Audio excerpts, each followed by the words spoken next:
Welcome to Kenton's videos. Enjoy the video. In this video, I will show how to play Wild Rift on PC easy method. Open your emulator, install Wild Rift, sign in, and allow required permissions. Next, set resolution to a stable value and configure key mapping for abilities, movement, and camera. Calibrate mouse sensitivity and test settings in a practice match. Save profiles so you can switch setups for different champions with minimal fuss. Adjust emulator settings for consistent gameplay and low input lag. Prioritize resolution and frame rate, then assign CPU cores and memory reserves for stable performance. Toggle virtualization and graphics acceleration if your PC supports them to reduce stuttering.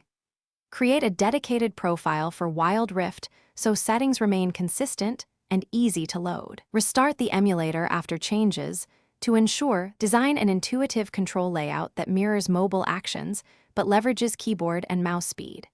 Place core abilities close to movement keys and reserve easy keys for summoner spells and items. Use camera lock or unlock based on your playstyle to balance map awareness with precision.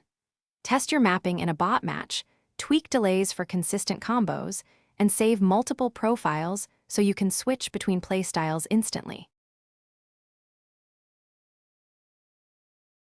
Thanks for watching. Consider subscribing if we helped you.